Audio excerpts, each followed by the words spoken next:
اپنی پارلیمانی پارٹی کا اجلاس تھا، وہ اٹینڈ کر رہی تھی، میں نے اس کی کلپ دیکھی، اور تقریر کے بعد اس نے نعرہ کیا لگوایا؟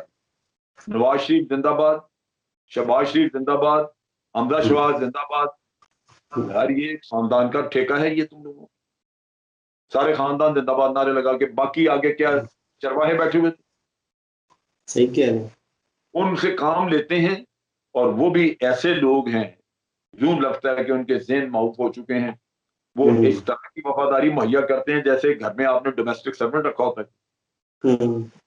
تو یہ حالات ہیں اس ملک کے، جب تک عوام ہوش نہیں کریں گے، لیڈر پیدا کرنا عوام کا کام ہے۔ اگر عوام کسی کے پیچھے لگ کے جو صرف اپنے ذاتی مفادات کا کام کر رہا ہے، کھیل کھیل رہا ہے، اس کے پیچھے لگ کے اس کو ووٹ دیتے رہیں گے تو ساری زندگی ملک بھی ذلیل ہوتا رہے گا، لوگ بھی ذلیل ہوتے رہیں گے۔ اچھا جنرل صاحب، یہ ہے کہ آپ ایسے لوگوں کو ریجیکٹ کریں اور پھر اپنے لیے اچھے لیڈر ڈھونڈیں، اچھے لوگ آئیں گے، پھر خود بخود سامنے آئیں گے اگر آپ ان کو ریجیکٹ کریں گے۔ اچھا جنرل صاحب، ایک دم ایسا کیا ہوا کہ تمام اپوزیشن اکٹھی ہوگی کہ نہ حکومت چلنے دینی ہے، نہ یہ نظام چلنے دینا ہے، چاہے کچھ بھی ہو جائے، ہم نے دسمبر سے پہلے سب کچھ لپیٹ دینا ہے؟ آج شاہ محمود قریشی صاحب نے بھی کہا، انہوں نے کہا حکومت نہیں جائے گی، اگر حالات ایسے پیدا ہوئے، اس صرف حکومت نہیں ہے بلکہ پورا نظام جائے گا۔ ایک دم سے ایسا ان کو کیا اس نظام سے، اس حکومت سے مسئلہ پیدا ہو گیا؟ کوئی مسئلہ نہیں ہے، اصل چیز ساری کرپشن کے کیسز ہیں، حالانکہ کسی کو سزا نہیں ہوئی۔ آپ کے ملک کے سسٹم کو، اداروں کو یہ نواز شریف اینڈ زرداری کمپنی اتنے تباہ کر گئے ہوئے ہیں کہ ان میں سب میں کرپٹ لوگ بیٹھے ہوئے ہیں، تبھی یہ کیس چلتے نہیں ہیں۔ لیکن کیس کھل جانا جو ہے وہ بھی ان کے لیے مصیبت ہے، لہذا وہ برداشت نہیں ہو رہا۔ اب مولانا فضل الرحمان کے بھی کوئی نہ کوئی کیس کھلنے کو وہ سنتے رہتے ہیں کہ جی کھل جائے گا، کوئی نہیں بھی کھلتا تو تب بھی ذکر آتا رہتا ہے۔ تو باقیوں کے تو کھلے ہی ہوئے ہیں کیسز۔ تو ان چیزوں کی وجہ سے پاکستان میں ہر چیز اب ان کو بری لگتی ہے جو کہ ان کی کرپشن کو چیلنج کرتے۔ اگر کرپشن کے اوپر آج عمران خان کرپشن کا راگ چھوڑ دے اور ان کے بلے بلے ہو جائیں، مزے کرتے رہیں، تو عمران خان بھی قبول ہو جائے گا۔ مولانا فضل الرحمان کے علاوہ باقی سب کو قبول ہوگا۔ فضل الرحمان کے ساتھ اس کی ذاتی دشمنی ہے، کیونکہ عمران خان جو ہے مولانا کو، ہم تو مولانا کہہ کے بلاتے ہیں، وہ اس کو ہمیشہ ڈیزل کہہ کے بلاتا تھا۔ تو یہ جو ڈیزل والا قصہ، اس کی وجہ سے ان کی ایک ذاتی مخاصمت ہے، تو وہ تو چلے گی۔ لیکن باقی حضرات سارے جو ہیں وہ کرپشن کا رونا رو رہے ہیں، ان کو دکھ وہی ہے کرپشن کا، اور کوئی مسئلہ نہیں کسی کا۔ یہ کہنا کہ عوام کا، یہ سب جھوٹ بولتے ہیں کہ مہنگائی مہنگائی مہنگائی، مہنگائی ہے، لیکن کیا میاں نواز شریف کے دور میں چینی 130 روپے کلو نہیں بکتی رہی؟ بالکل تھی۔ ان کے دور میں کیا آٹا ختم نہیں ہوا تھا کہ لوگ لائنیں لگا لگا کے یوٹیلیٹی سٹورز کے باہر کھڑے ہوتے تھے؟ میں نے یوٹیلیٹی سٹورز کے اوپر نعرے لگاتے لوگوں کو دیکھا ہے کہ شیر آٹا کھا گیا۔ تو یہ صرف اس کے لیے بے شرم ہونا ضروری ہے کہ آپ اپنی جو کرتوت اس سے زیادہ برے ہوتے ہیں ان کا نام نہ لیں اور دوسرے کے اوپر کیچڑ اچھالیں۔ بھائی مہنگائی ہے اور عوام کے لیے سوچنا اس حکومت کا کام ہے، تو آپ یہ تنقید تو کر سکتے ہیں کہ بھئی حکومت مہنگائی دور کیوں نہیں کر رہی، حکومت کوشش کرے، حکومت پکڑے، سزائیں دے ان لوگوں کو جو ذخیرہ اندوزی کر رہے ہیں۔ یہ مطالبہ میں بھی کر سکتا ہوں، لوگ بھی کر سکتے ہیں، ہر کوئی کرے اور کرنا چاہیے۔ لیکن یہ کہنا کہ بس اس حکومت سے جان چھوڑانی، اس کو گھر بھیجنا، اس کو گھر بھیجنا بھائی کس لیے؟ آپ فارمولہ دو کہ اگر یہ حکومت جاتی ہے تو تم مہنگائی کم کر دو، کوئی نہیں کر سکے۔ جب پاکستان بنا 1947 میں تو سونا 30 روپے تولہ تھا، پھر مہنگائی تھوڑی بہت بڑھتی رہی، لیکن ایک وقت آیا تو 150 روپے تولہ تھا۔ ہمارے بڑے جو ہیں وہ مثال دیا کرتے تھے کہ دیکھیں جی کتنی مہنگائی ہو گئی، کہاں 30، کہاں 170۔ لیکن اب دیکھ لینا، اب لاکھ سے اوپر چلا گیا۔ تو مہنگائی تو کبھی رکی نہیں۔ حکومتوں نے یہ کرنا ہوتا ہے کہ جب مہنگائی بہت بڑھتی ہے تو اپنے لوگوں کے آمدن بڑھانا شروع کر دیتے ہیں۔ بالکل۔ اس میں مزدور کی مزدوری بڑھ جائے گی، اور تاکہ وہ اس کی قوت خرید اتنی رہے. اگر نہیں کر سکتے تو وہ چیزوں کو سستا کرنے کے لیے اپنی حکومت اپنی پاکٹ سے پیسہ لگا دیتی ہے. مثال کے طور پہ اگر حکومت نے 2,000 روپے من گندم خریدی ہے تو عام آدمی کو سستی دینے کے لیے وہ 500 روپیہ من کا اپنے پاس سے ڈال دیتے ہیں، آپ کو 1,500 روپے من ملتی ہے. لیکن یہ کام وہ ملک کرتے ہیں جو اپنی آمدن پہ زندہ ہے.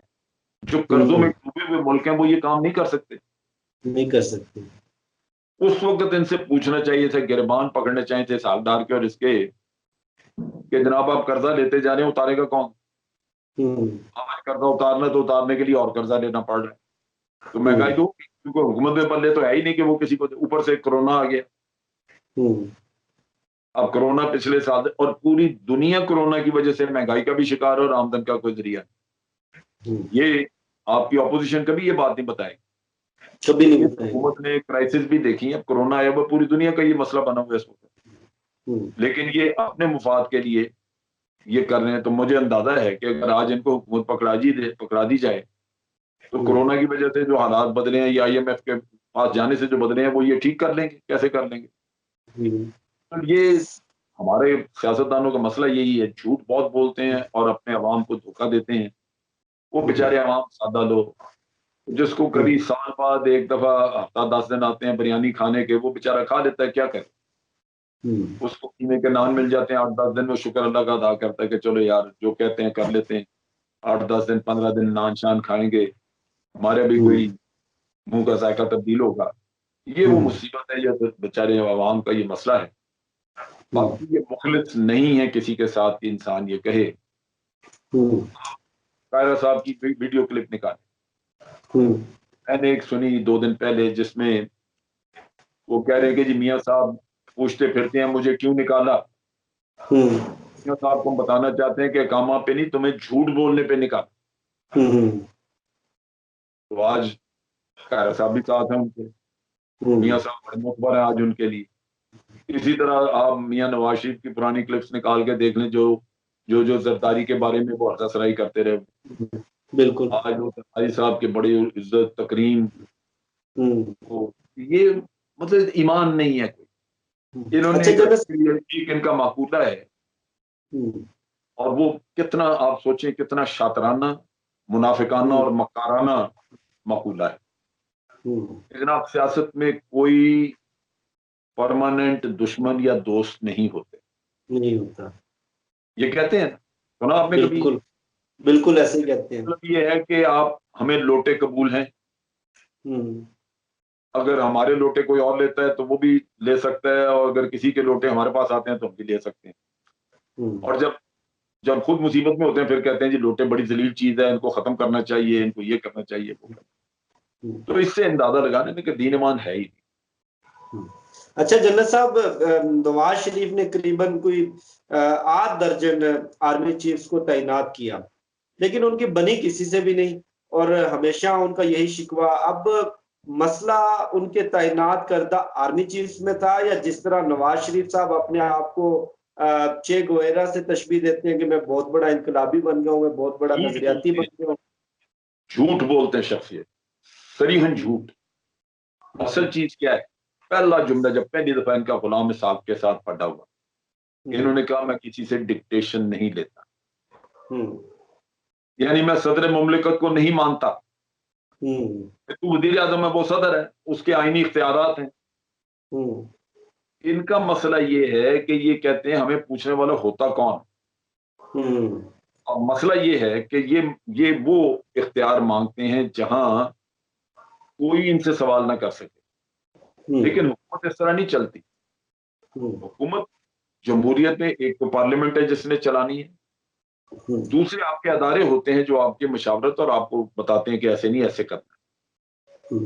اب آرمی ایک ادارہ ہے، چیف آف آرمی اسٹاف کو لگانا تو ٹھیک ہے پرائم منسٹر کا کام ہے، لیکن اس کے بعد جب وہ لگ جاتا ہے تو فوج کو چلانا وہ اس کا اور کور کمانڈروں کا کام. اب چیف آف آرمی اسٹاف جب کور کمانڈرز کے ساتھ بیٹھتا ہے فیصلے کرنے کے لیے تو وہ میاں صاحب کی خواہشات پوری نہیں کر سکتا. اس نے ادارے کے معاملات کو جو ادارہ ریکمینڈ کرے گا چیف نے وہ بات کرنی، کیونکہ پروفیشنل لوگ وہ کور کمانڈر ہیں ان فیلڈ میں، ان چیزوں میں ان کو پتہ ہے، تجربہ ہے۔ اگر میاں صاحب کو ہوتا تو میاں صاحب چیف آف آرمی اسٹاف ہوتے، کوئی اور وزیر اعظم ہوتا، لیکن جو چیف آف آرمی اسٹاف ہے وہ بیٹھتا ہے کور کمانڈر کے ساتھ، وہ ادارے کے فیصلے کو لے کے آتا ہے اور وہ یہ کہتا ہے جی یہ چیز اس طرح کرنی، وہ کتنی بھی اچھی ہو، کتنے ملک کے فائدے میں ہو۔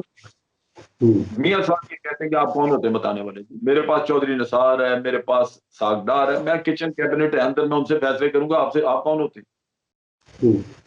تو چیزیں اس طرح نہیں چلتی۔ یہ ملک جو ہے وہ چلتا ہے اصولوں کی بنیاد پہ، اداروں کی بنیاد پہ، ہر ادارے کا اپنا ایک رول ہے، آئین میں دیا ہوا اس کی ذمہ داریاں، وہ آپ کو کچھ بتاتا ہے وہ اپنی ذمہ داری کے تحت بتا رہا ہے، وہ اپنے فائدے کے لیے نہیں بتا رہا۔ تو یہ ان کو فرق نہیں پتا، یہ کاروباری لوگ ہیں، ان کو یہ پتا ہے کہ بس فیکٹری میں، ہماری فیکٹری تھی ادھر، ہم نے کسی کو کہا بھی یہ سیاہ ہے، انہوں نے کہا جی سیاہ ہے، ہم نے کہا سفید ہے، سفید ہے، یا مالک ہیں وہاں تو کہیں گے، لیکن پاکستان امانت ہے، یہ آپ کی ملکیت نہیں ہے، یہاں آپ اداروں کے تھرو چلنا، آپ ذاتی طور پہ خود بخود یہ کام نہیں کر سکتے۔ اچھا جنرل صاحب، حالات جس نہج پر اپوزیشن لے کر جانا چاہتی ہے، آخری سوال، جلاؤ گھراؤ توڑ پھوڑ اور حکومت کو بالکل نظام حکومت کو روک دینا، اور یہ بھی نظر آ رہا ہے کہ اگر اسی طرح سے اپوزیشن نے اپنا دباؤ بڑھائی رکھا تو مملکت کے نظام کو چلانا بہت مشکل ہو جائے گا۔ کچھ حلقوں میں مارشل لا کی باتیں بھی کی جا رہی ہیں، تو آپ آنے والے حالات کو کیسے دیکھ رہے ہیں؟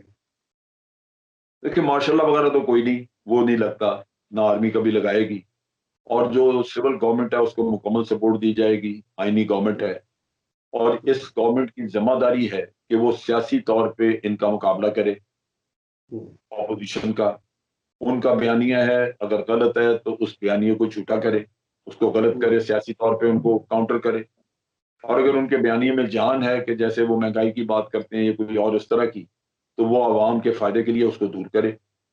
یہ سارا کچھ اب پولیٹیکل گورنمنٹ نے کرنا ہے، لیکن ایک چیز واضح ہے کہ جس طرح کے حالات ہیں، جس طرح کے یہ چور چتر ہیں سارے ملے ہوئے،